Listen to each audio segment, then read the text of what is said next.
Scott County, providing safe, healthy, and livable communities.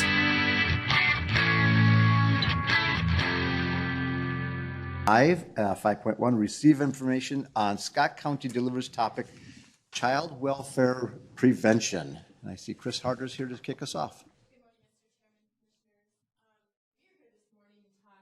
Really a subgroup of our prevention work.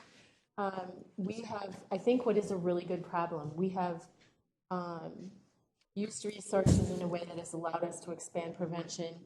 And as we started planning for this conversation today, it seemed like bringing all of prevention was just not going to be focused or purposeful enough. And so this is a subgroup of the prevention work that the county's involved in. And today we're going to talk with staff from the county and from the community about the FRCs and the two programs that we have addressing school attendance, both our truancy and our ed neglect programs. And we have a brand new program with some circle resolution model that we're going to talk about as well. So it's a little more focused today than some of our Scott County delivers, but I think it's important to understand that it's part of that bigger picture. And we'll be coming back to you in January of 2024 to talk specifically about the other prevention programs directed at early literacy, childhood screenings, those kinds of issues. So with that introduction, I will ask the folks on the facilitator group to introduce themselves. Then we'll ask you all to introduce yourselves and just what your role is, and then we'll get started. Brad Davis, Director of Planning and Resource Management. Cindy Geis, Director of Community Services. Jake Grusing, Director of Transformation and Enterprise Services. I'm Crystal Boyechko, the Family Resource Center Coordinator. Lisa Welter, the founder of the Catalasso Group. Deb Bodensteiner with Treehouse Prevention and Diversion Services. Paula Frisk, I'm with St. David Center for Child and Family Development, and I oversee the PASS program. And Steve Brown, I supervise our truancy programs, children's mental health, and chemical dependency. And I'm Nikki Holberg, and I supervise our prevention services. Thank you. All right, Jake, you want to start us off? Sure. Thanks. So as I was reading through the packet, one of the things that popped into my head was government does a pretty good job of inoculating its systems against any kind of change. And the systems stay the same, the structures stay the same, and this is really a different approach from a non-expert's perspective. So for the if you identify as a government person, for the government people, how has that been going? And what friction have you encountered along the way? Because you're trying to do something that's a little bit different. And then for the non-government people, and I know it says it a little bit in here, but I'd just love for everybody to get to hear from you. What makes you want to be a part of this, and what so far is exciting to you?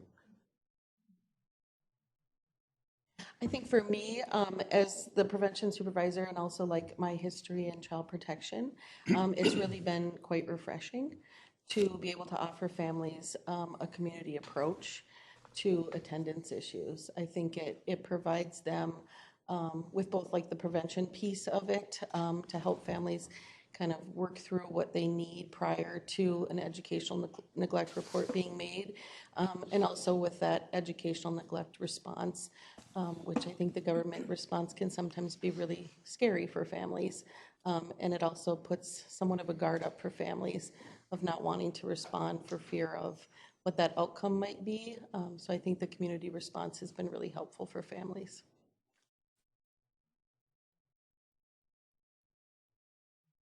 Some of the rub, I think you asked that question as well. I think the rub or the challenge is not so much is our providers are experts in our contractor providers are experts in their services.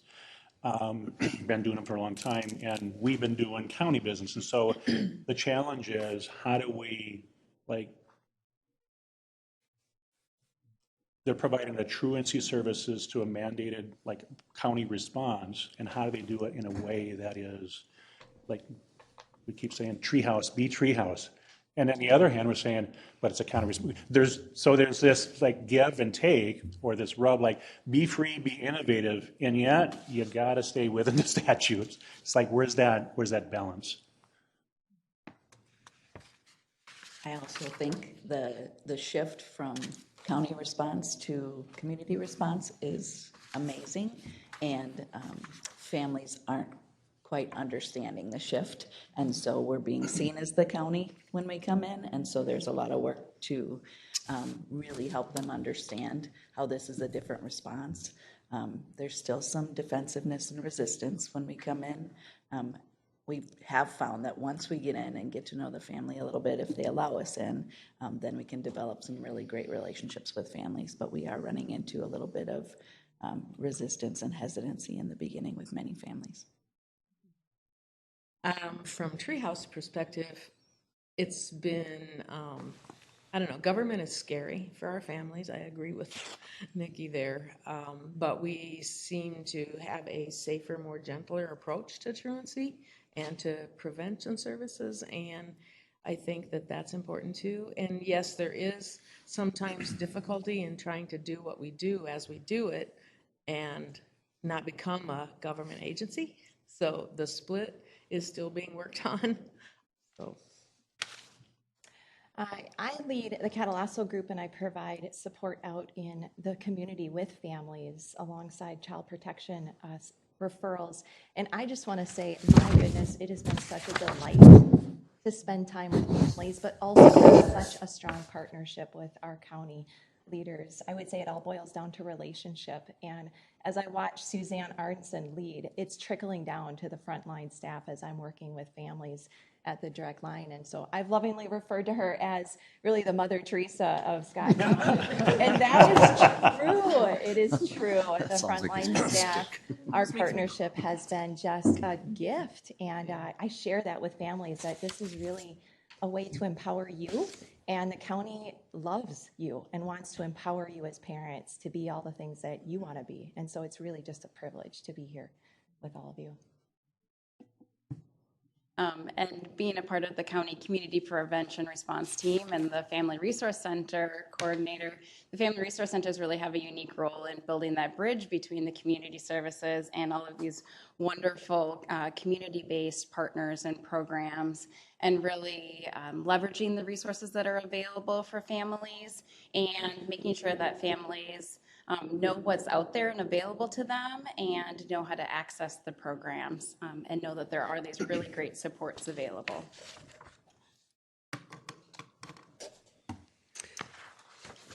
I have a question. Yeah, as I'm listening to you talk, what I'm wondering is, are there any obstacles in the way that prevents you from sharing what you know and all your various talents, and as you work with folks, how readily available can you share amongst the entire group that information to look kind of like at this person wholly and the family wholly and say, how can we best serve them? Is there any obstacles from a legislative perspective or data privacy perspective that doesn't allow you to be as open and free with the information you know across all of your various programs? I could probably jump in from Family Resource Center perspective. It's really driven by that individual, by the community member who's coming to us. So they are, sharing their interests and their needs, and they sign a basic release to make contact with individual organizations. But again, it's driven by them. So it is a little less challenging, I guess, than some of the other more mandated services and programs. Yeah, I think our model would want to come from, support that in terms of just coming from a position of respect and transparency with the family in terms of, like, here's the reason why we wouldn't want to share the information. It's from a helpful standpoint. And so we would follow our consent, like we would ask for consent. In terms of just general program information, I mean, I think we try to support each other's success in that, like what are we doing or what are they doing that's been helpful, and I think there's lots of sharing in terms of programmatic or approach standpoint for sure.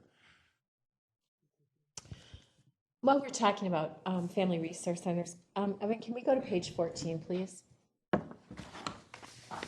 And so for the students that are here, every month we come and have a conversation with our county commissioners about a specific program or topic area.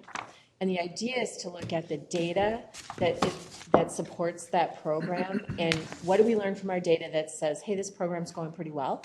And what do we see in the data that says, hey, that might be something we want to grow or develop or strengthen? So the data slides that you are going to see are specific to these program areas that we're talking about this morning, okay? Okay, so this is Family Resource Center data.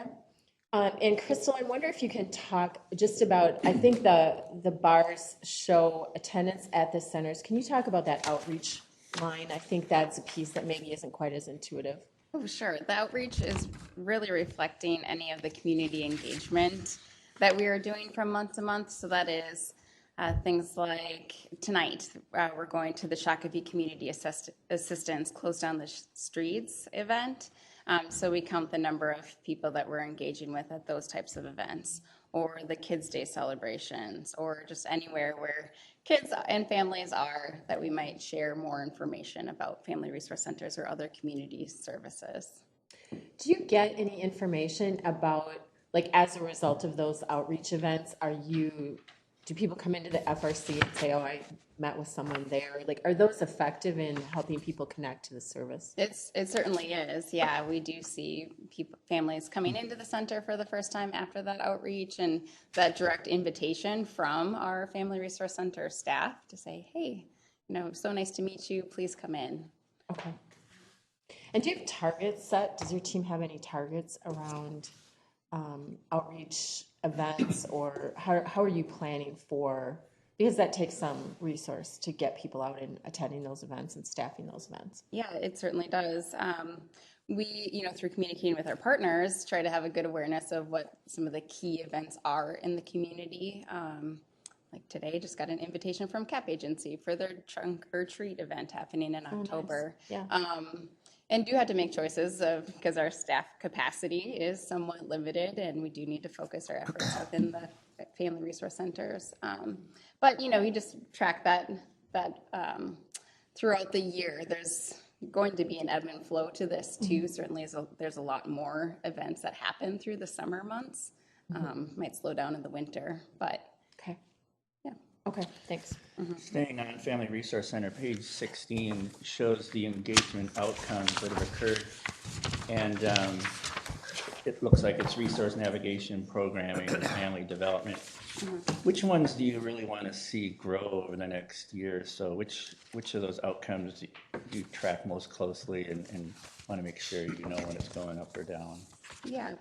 I think the one that I really want to bring attention to is our resource navigation piece, because that is the one-on-one communication and work with families by either the Family Resource Center staff or our cultural navigation staff. And the numbers that are reflected are unique families per month. So a family might come in August and then again in September, but they're only counted one time. They may visit 5 times throughout the month, but we're only counting them once. So we'd like to see that. There certainly was a big spike in August as we were moving back into the school year, and families were looking support with that navigation.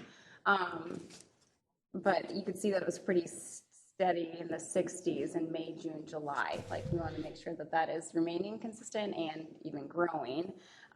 Same true with the programs and classes.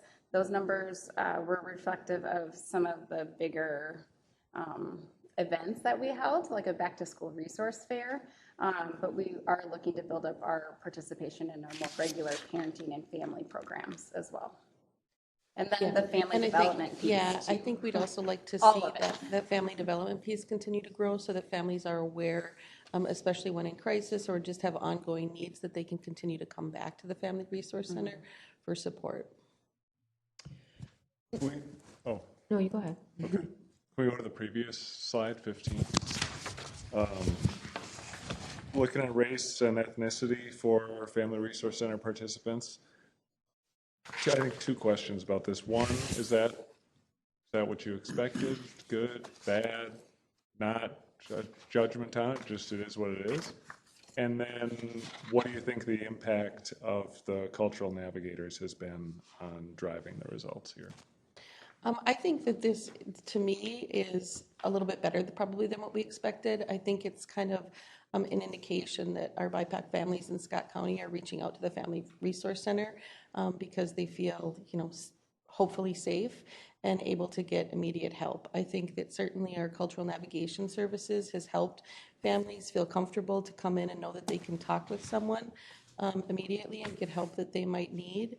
I think that it'll also be interesting to see our 2023 data around this, which I think will probably be more diverse because we've really seen probably an increase in Hispanic families, especially with our partnerships with MICASA and the CAP agency. Can I follow a question with that? When we look at that slide and when you look at your caseloads and the people that you serve and then know that what is the need out there and by race, how does the data that you see here with the folks that are coming into the Family Resource Center, how does that compare to what your caseloads are? Is it, if we have 42% white folks coming into the Family Resource Center, is that comparative to what you're seeing as a case? Or is there communities that are probably not coming that need to have a little bit more service, or hopefully we can get them engaged to come? Yeah, I don't think we have those specific numbers for like our family development worker. I would say that when I meet with Alicia, who's our family development worker, she is bilingual, and I think probably the majority of her families are Spanish speaking. So I think that rate is even higher, which I think is an indication of families feeling like they can walk side by side with someone to continue to get the resources and services they need. Do you have other people on your staff that are like other people of different races, and would that be helpful to get some of these other communities engaged if there's a need? I think it could certainly be helpful. I mean, our staff is really pretty small. We have one family development worker, and we have Crystal, who's our Family Resource Center coordinator. Other than that, we have our PSOP worker who sometimes is able to step in, and also Caitlin, who's our Together We Can coordinator, to step in. If I can add one thing to the race piece, I think if we know that our deep end services, BIPOC folks are overrepresented in those, in child protection, in truancy, and neglect, and all of those spaces, I think it's really promising that they're also overrepresented in these prevention services, because that means we're targeting the right folks, right? And hopefully we're making those outcomes, or we're making that impact on the front end.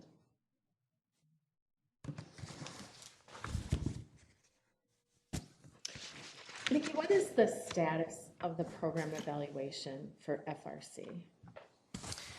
So the status, certainly, I think we are really grateful to have a database starting to work on that in October, and hopefully be running in the beginning of January with that. Right now, we are hand counting and assessing all that data in a spreadsheet, and really looking at how many of our families are directly connected to services like economic assistance and some of those things, and then are doing kind of a sample of families from 2022 and 2023 about the impact of potentially the impact of the Family Resource Center, of whether or not they are involved in deep end services prior to participation or after participation in the Family Resource Center. Okay. And, I'm going to just do another question, sorry. We had a number of conversations over the last few weeks as we talk about the budget. And one of the questions that we kicked around a little bit was about whether or not from our economic assistance perspective, like we know that many people are coming to the Family Resource Centers because they don't have insurance or funding or like kind of that basic needs piece. And so do you have the right Scott County people coming in to meet with community members? Do we have the right people doing those sessions? Or are there gaps? Are there people from Scott County that you would like to see in the FRCs more? The support from Scott County departments has been really wonderful. We do have monthly, actually twice a month, visits with the economic assistance workers, housing, child support, employment and training, and I hope I didn't forget anyone, but people have been making appointments and walking in to meet with the Scott County providers for that individualized support. And there's been a really good response there. And we've even seen I know one of the questions is about two-generational supports, so meeting the needs of parents and children. We've seen grandparents come in with questions of how to better support their adult children and their grandchildren. So asking questions of how do you navigate the eligibility for benefit programs, and what does housing look like? I want to help them move to Scott County. You know, where does my grandchild go to daycare? So certainly having that direct connection with Scott County departments is really very valuable. Are there gaps? Well, walking through the paperwork, it certainly is helping them meet their concrete needs, so basic needs for food, for healthcare, and we are finding ways to try to meet those needs. So with the food needs, we have a boxed meal available for that day, and then try to make connections to the food shelves that are in the community, and then work through the application or the eligibility process for SNAP. But that continues to be a big need. Right. I think any potential gaps could be like disability services for children. I think we'd like to do some future work with disabilities case management for education around kids. I think also we would like to do some kinship work in the future at the Family Resource Center. We do see a lot of families that are caring for family members. So I think that's one aspect that we would like to grow. Yeah. And I think I just lost my train of thought there, but those two, I think, primarily. Oh, and also I think it's going to be interesting come winter to look at the mental health piece for individuals and potentially families that we do see sometimes kind of hanging around and being at the transit station. So I think potentially there could be a gap for like potentially adult mental health, maybe presence there at times for some outreach. Okay, thank you. Other FRC questions, or should we move to, yeah? Go ahead.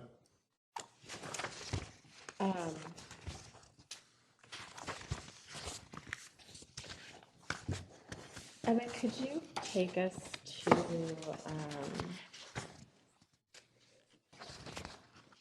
slide 23, please? So this is about the truancy services.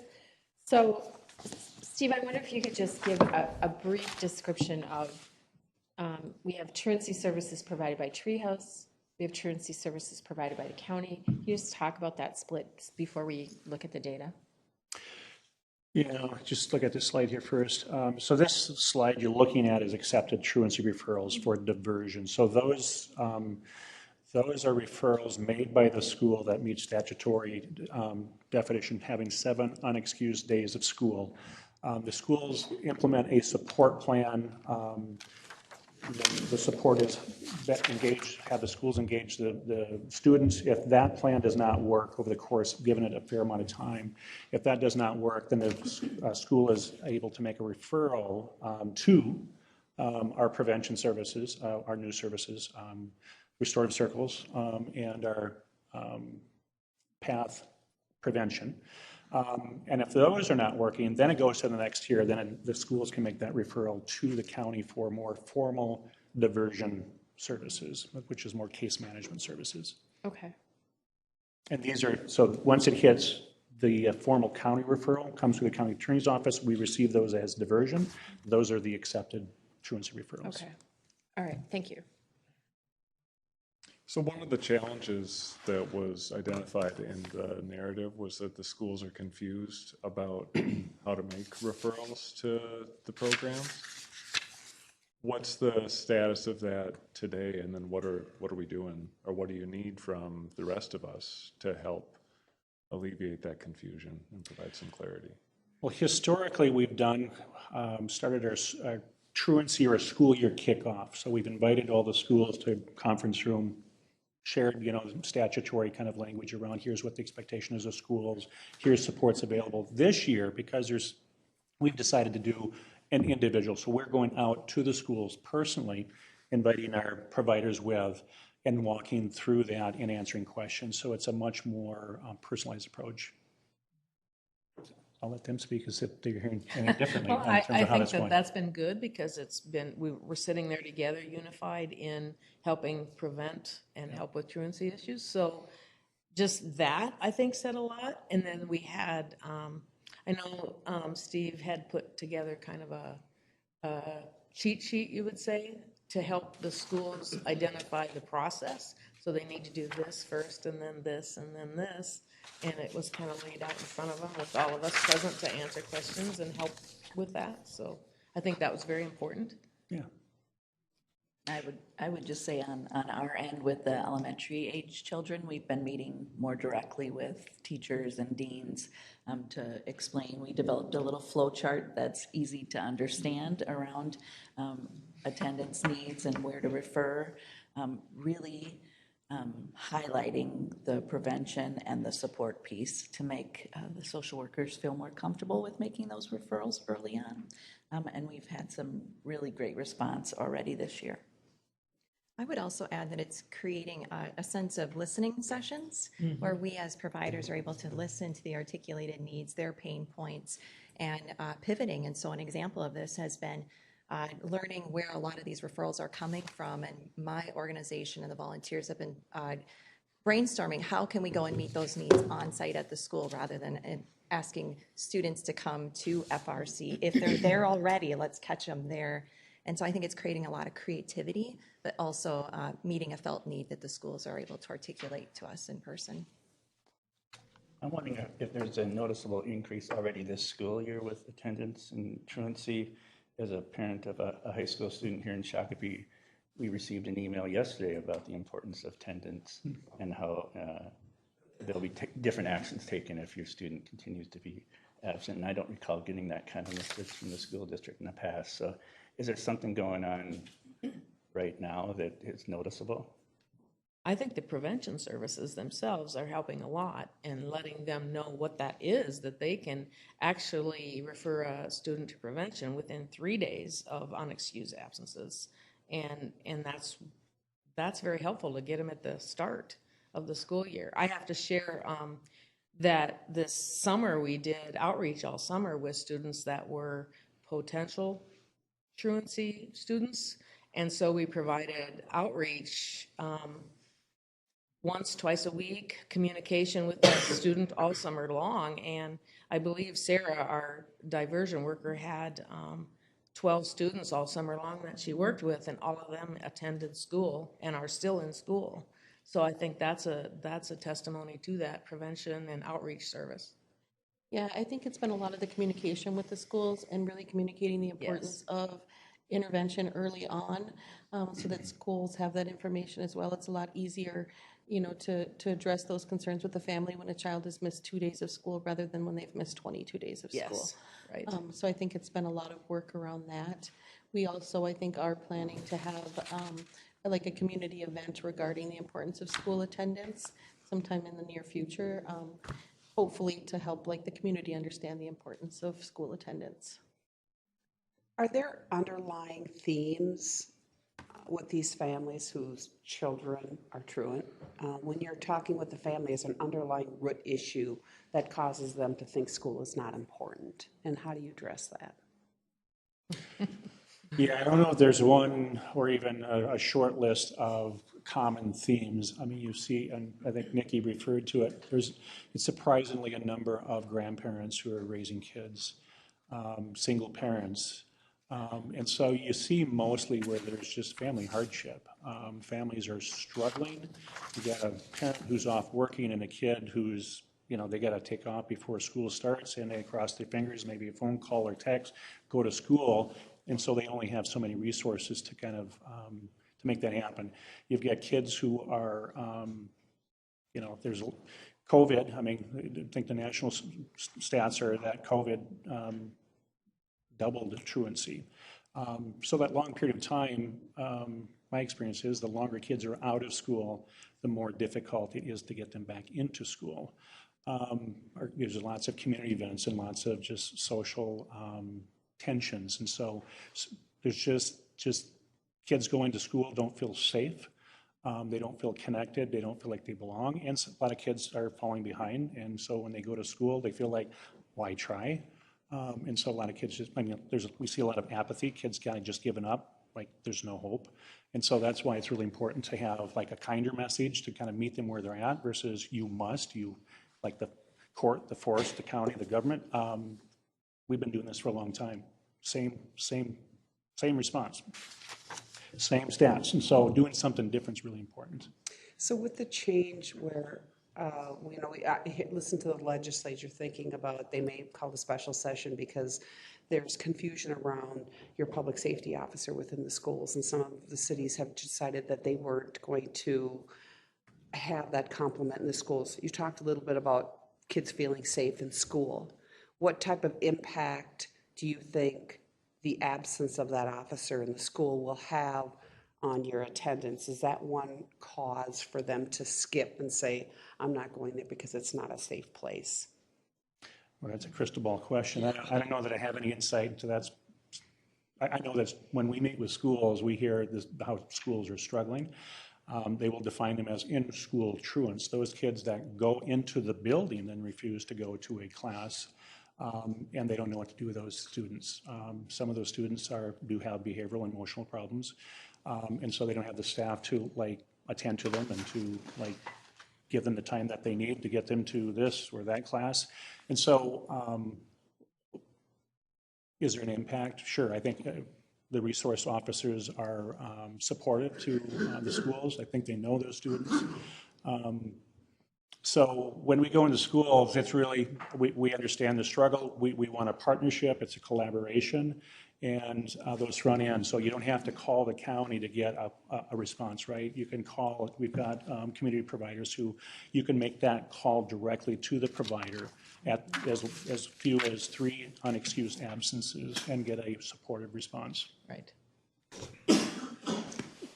Deb and Lisa, we have been talking about, obviously, getting kids to attend school is our primary outcome, right? But we have also been talking about, are there other indicators of success for these kids? Like what else might we measure beyond simply school attendance? Because, right, we want them to attend school, we want them to be academically successful. Like we want more than just their bodies in the school, although that's a good start.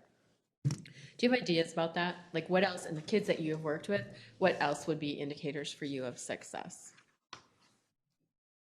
I think we've found success for the family as a whole is asking for and accepting help.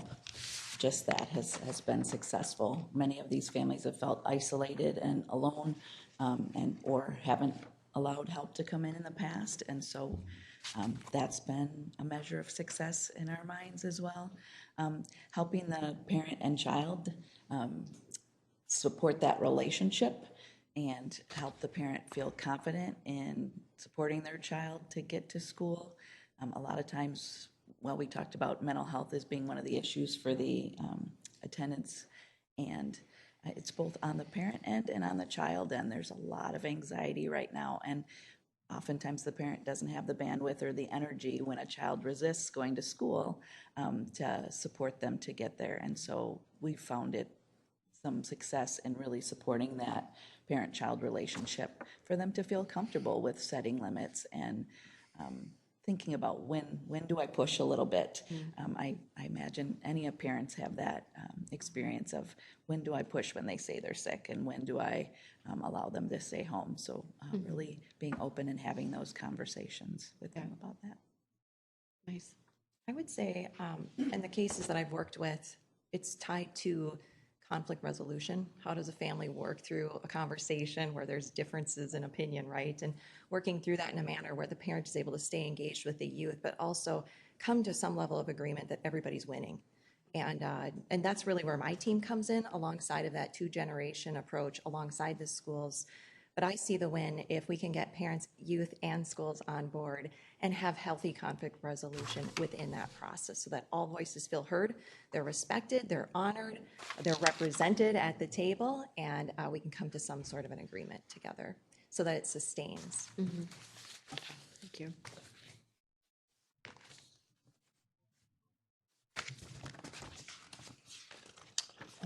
Page 11, I believe, Evan. This is the a graph showing the children in out-of-home placement over the past decade. And what struck me, I guess, is just how much that line fluctuates from year to year. And it's hard to really glean any trend happening on this data. And I'm just wondering what you see in this data, if you're seeing a positive or negative outcome here in these numbers, or is the fluctuation correlate with other things happening throughout these years, or just how can you kind of explain this trend line?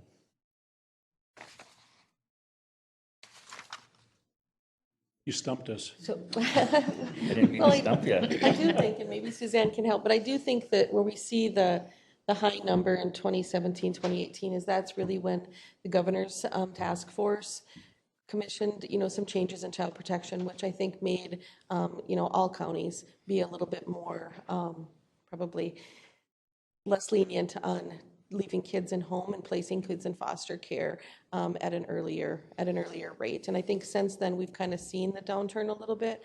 I do think overall, typically our numbers for out-of-home placements are somewhat small, and so larger sibling groups can really kind of skew that line. But I guess that would be my thought. And these represent all children in placement for all reasons. Just for clarification purposes, we don't generally place a child for truancy. We do have requests to do that. Now, if the child has mental health needs such that they qualify for that level of care, then we would screen it and then get a mental health diagnosis, recommendations. And so we'd go through another process to do that. In terms of children's mental health, there's lots of changes in terms of residential treatment that in some ways kind of tighten the screws a little bit in terms of making sure that this removal of the child in a residential treatment is needed. And if so, the Families First initiative really requires us, if there's another less restrictive, i.e. foster home, grandparent, or uncle that can meet that child's needs, then we would forego residential treatment and support that placement, if that's helpful. What is the need versus the availability when it comes to foster care and people being willing to take on a foster child? What are some of the biggest challenges with families entertaining or not? And what is your current need for foster? It's the older adolescents. I can speak for children's mental health. I mean, it's those children who have emotional and behavioral challenges. And so you have a lot of foster parents who are working families as well, and that need for supervision to be home once they go home from school or to be there to get them off to school. So those would be some of those challenges. A larger sort of system. I was just going to say, certainly we have a need for foster care of really for all ages. To keep in mind that need for foster care really represents our deep end. And so as we look at the children in out-of-home placement, certainly the one piece from a trend perspective is we see the high point of 2018-ish, which Nikki already mentioned, is connected to the governor's task force and some substantial changes in the system at that point. I think we don't have causation, but 2018 also is the timeline that we really started to have intentional conversations around prevention and the creation of prevention services. So we believe it potentially has some influence in what we're seeing now. But there's also just general, I think, societal factors. Certainly early 2000, we saw meth, and we saw then increases in child protection. So we try to watch what those trends are and then how can we respond as a system. Evan, can you go to the previous slide, page 10? So this one, I think similar to the slide we were just looking at, shows what at least a non-expert might see as a trend, that those bars are going down. What, for us, for Scott County as a data-driven organization, what has this meant for our investments? Where are we put? Has it resulted in a change in how we're investing public dollars in these programs? And if the trend continues, what might we expect to see in terms of where we're putting our resources? Well, I think we have diverted some money from our out-of-home placement budget this year to help support our prevention programs. I think that we are hopeful that we can continue to see that downturn in our assessments, and that we would turn around and make that investment in prevention, whether that's additional child welfare work or what it looks like. I think we would hope that we would divert those services to prevention services for families. I think also, to piggyback, I don't know if this is on or not, but we're just going to pretend, yeah. To piggyback on what Suzanne was just talking about is, the folks here, like the resources that are at this table right here are representing sort of that already, that movement that has already happened upstream. And while we can't say there's a direct cause and effect relationship that is occurring with these numbers, there are a million things that we're already doing internally to kind of start these conversations and to redirect some of our resources. So those are conversations, oh, there we go.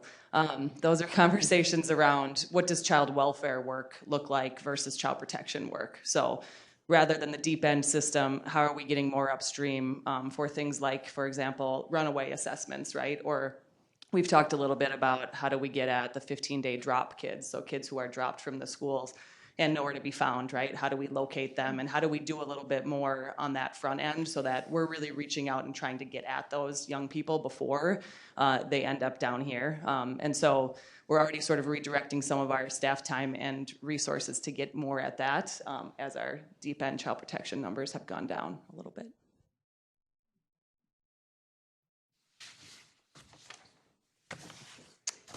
Can you make a correlation between the number of kids who end up either in a truancy or are subject to child maltreatment that end up in the criminal justice system as they get to be adulthood, after they get to the age of 18? Do you have any tracking from children you're working from and then where they end up? Yeah, I think it's a great question. Do we have specific county data? No. Really, once the county services end, then like our ability to track, certainly I think there's national information that would suggest, right, a kid who isn't going to school potentially is at high risk for school dropout, potential other at-risk behaviors, chemical health, mental health, criminal justice, but we don't have specific county data. Thank you. One of the strengths identified in the narrative is around, it says that there are currently 23 volunteers registered for roles to support FRC, and Together We Can. So I'm wondering if you can speak more specifically to the Family Resource Centers and the volunteer, what do the volunteer numbers look like, and what's the plan to expand volunteers in the FRC? Yeah, I think that that's certainly like our goal for the coming year. We have had a lot of interest in volunteers for the Family Resource Center. That is also kind of a task staffing wise to be able to sort through some of those things, reach out to those individuals, and really be planful about how they're going to consistently be volunteers and what those roles would look like. So certainly over the next year, we'd like to move forward with working with Cara at the volunteer system, implementing better impact database at our Family Resource Center to kind of take a look at how we can implement those volunteers consistently in our programs, whether that's running classes or hosting open hours or any of those roles. Thanks.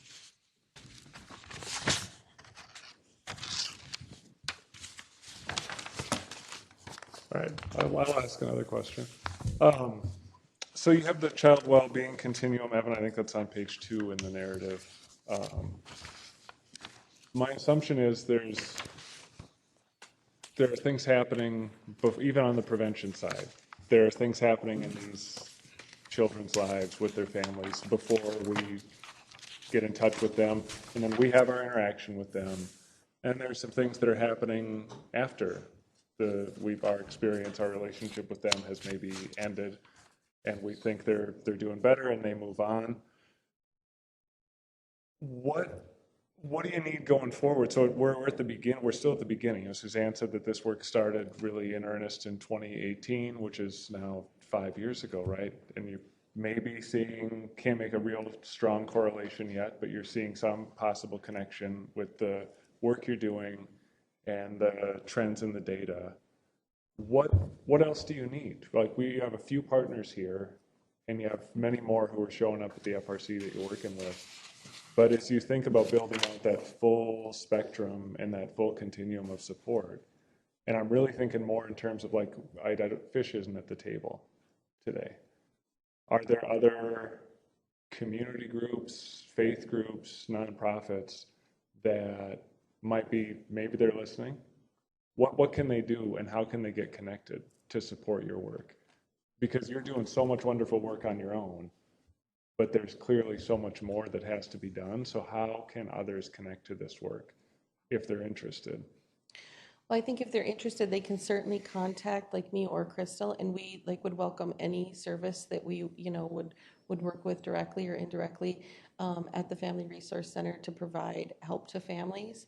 I think that when we talk about like what do we need, I think one of the things is really that establishment of the Family Resource Center and those services and resources. Like it's still fairly new, and we want families in Scott County to consistently know we are going to be there Mondays, Tuesdays, Wednesdays, Thursdays, and Fridays, so that they can continue to come reach out for help. I think that with having a new program, it's sometimes very difficult for families to think, well, when are they going to close or when is it not going to be there? So I think that's a piece of really that stability for families. I think that we have built a pretty strong base of services for parenting, for fathers programming, for our prevention truancy programs, for Treehouse, all of those services. So I think that that's something that we want to continue to have available for families on a consistent basis. I think also that, like, for me, I would like to do some more work with deep end services, like case managers who have families that are already involved in deep end services, and how do we connect them to the Family Resource Center so that when that case is closed, they're still available to, when something goes wrong next or they're in crisis next, like how can they reach out for help rather than letting it get to a point where it's too far again.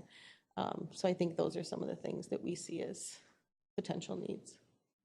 I think that was a good answer to a really poorly asked question. Maybe Suzanne has more. Well, I was also going to say, we talk about sort of our prevention work starting in 18. That was sort of the early conversation, right? Family Resource Centers opened August of 21.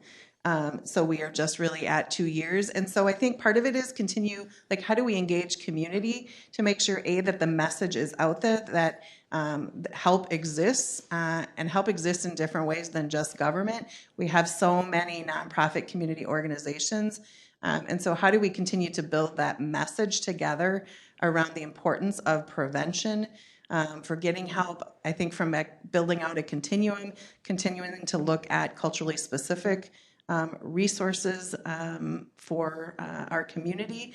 And I think how we leverage the information that we are getting from our Parent Advisory Council. Like, right, so our Parent Advisory Council should help inform what are the needs over time within our community around services. And that, I think, our experience with the Parent Advisory Council, or PAC, is really new. And we're just learning sort of how do we co-create, how do we share power with community to help them inform where we need to go. So I think some of it is we've built a lot in 2 years, and so how do we sort of continue the course and then do better partnering with community to hear what they continue to need. And I will just briefly add, I think that when we started planning for this, Scott County Delivers, we really did have some intentional conversations about we have so many partners, like we can't bring them all to the table because there are really like nearly 3 dozen organizations and different units that participate in putting this together.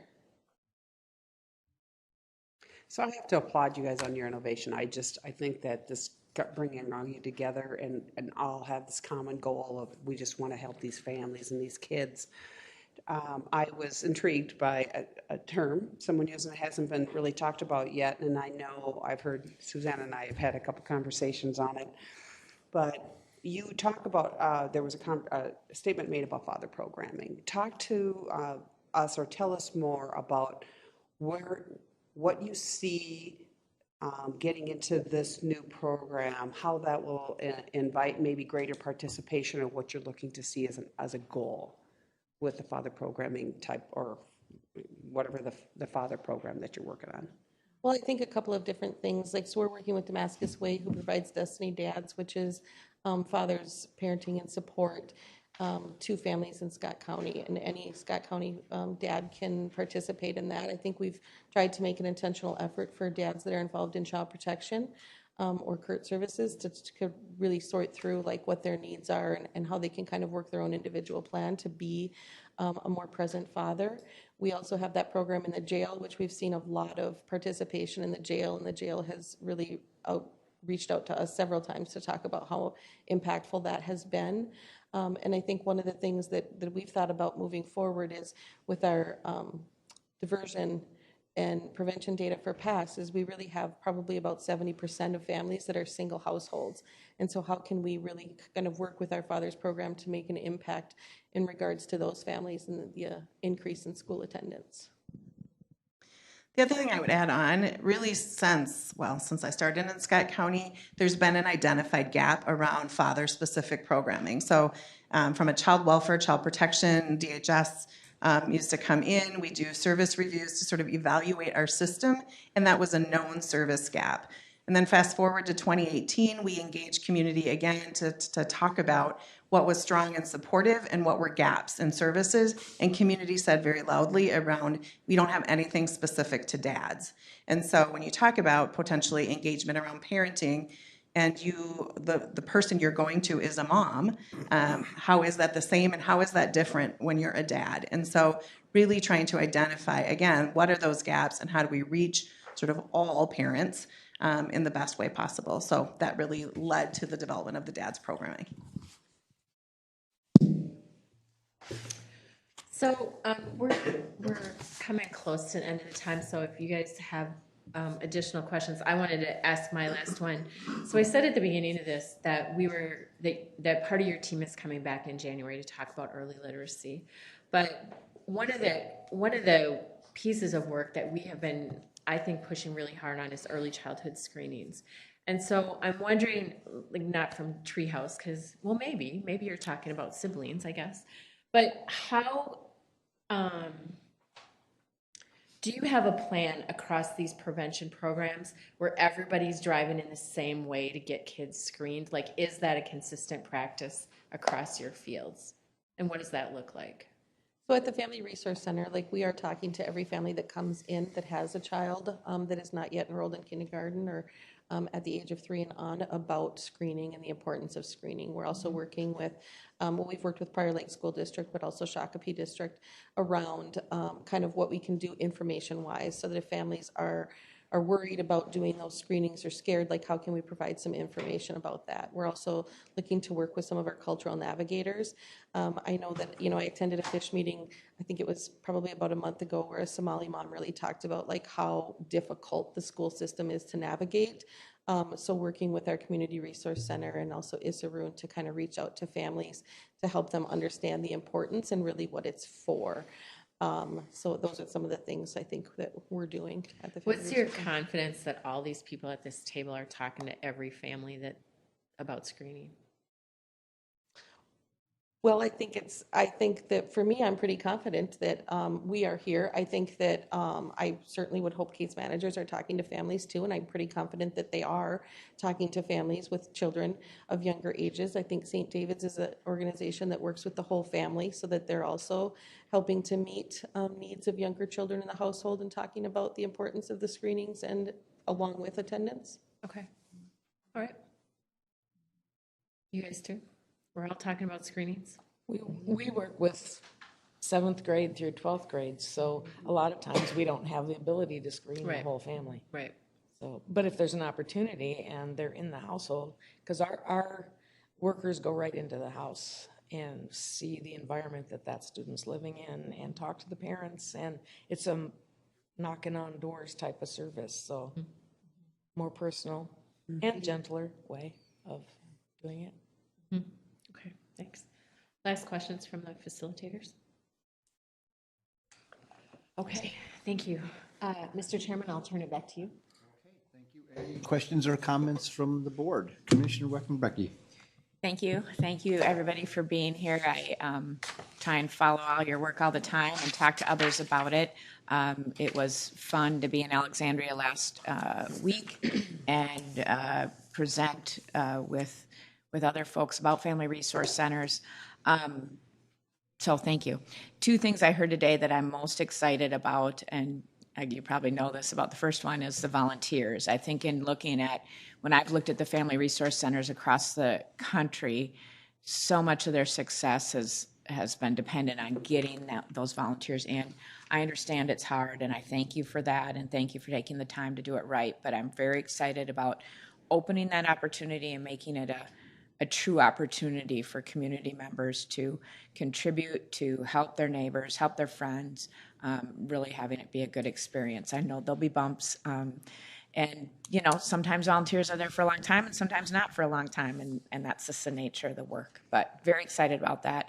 Second, the other thing I heard today that I had been starting to talk to people about is just the integration and getting disability services more involved at the Family Resource Center, just because in some of the statistics I'm seeing and just firsthand knowledge of family, friends, and neighbors, it's really hard having a child who lives with a serious disability. Very, very hard, and there are a lot of barriers and a lot more challenges.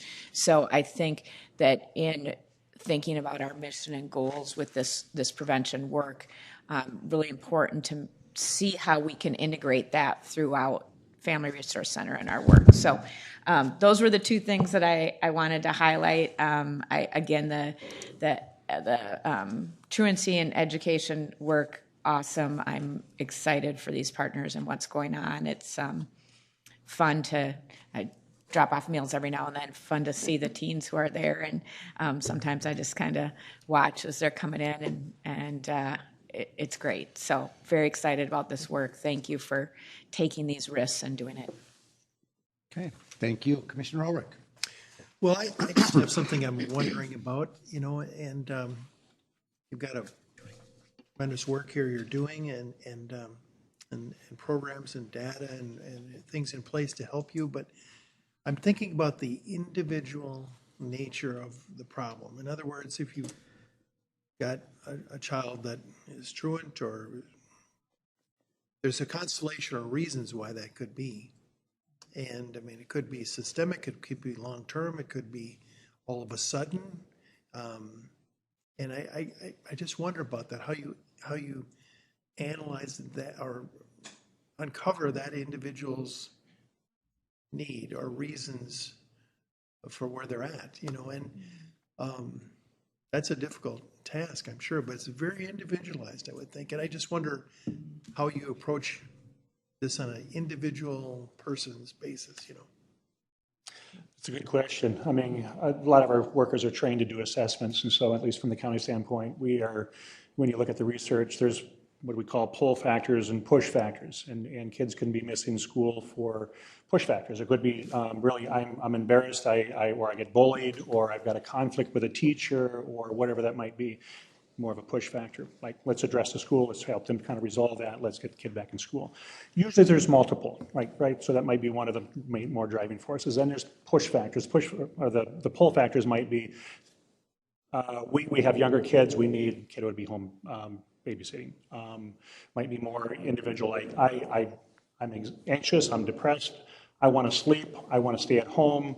And so we really try to assess as many of the contributing factors as possible. I mean, and the best practice is to address as many of those contributing factors as possible, engage the family around that. Our model is really high support, high engagement, and effective use of authority. Kind of what leverage do we have to kind of like nudge them along and do it with them. And so our model before was how do we like push these kids back into school? I mean, really from a government standpoint, how do we use our government like leverage? And so now that's not worked. And so how do we listen? How do we engage? And how do we like tell us what are your worries?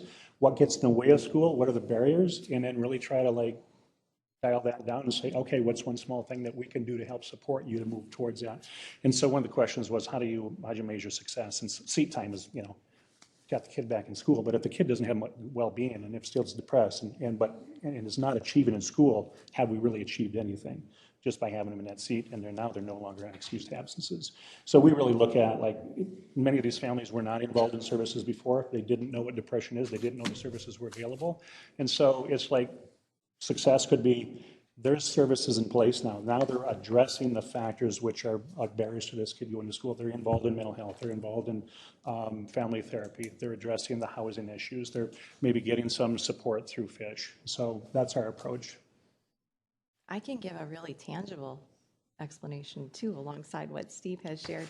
We bring homemade chocolate chip cookies to the table. Works all the time with youth. They'll eat all 12, right, in the city. But we sit down in a safe but serendipitous environment where youth can show up and talk about the things that matter to them. And we'll arrange a series of questions around their own leadership responsibilities. How can they live up to their name? Maybe they don't like their name. Well, what's their nickname that they go by? And we help just kind of foster and uncover the potential in that youth, but also being really kind and gentle in the needs that they're articulating. Oftentimes we find that youth aren't even telling their parents necessarily what's going on if there's a bullying situation happening. But for some reason, chocolate chip cookies and a comfortable environment and markers to write out the plan that they want to make for their lives is working. And so just to affirm what Steve is doing and what we're doing out in the field, I think we're going to see some cool stories happen this next year. I think one of the questions was the reasons for kids missing school, and the common theme probably would be complex trauma, which is really can be multiple losses over a period of time. So you referred to it could be one event, but most of these kids, it's not one event. Those are the kids that eventually get back to school. We identify it pretty quickly, help get the supports in place, and they feel supported, and they're back in school. But for many of these kids, it's complex trauma. It's multiple moves from school to school. It's losing their apartment and having to move to a different school district. It's poverty, it's low income, it's maybe parent well-being is struggling. A single parent who, mom is working hard and doing everything she can, and I think the bandwidth is a big deal. So really trying to approach it from a trauma-informed lens, that most of these families come with great hardships. And when schools usually call the family, it's usually your kid's missing. It's usually a bad report. And so how do we flip the script on that? Like, hey, your kid's struggling. We want to support. You want to support your success. We want to get services in place for you.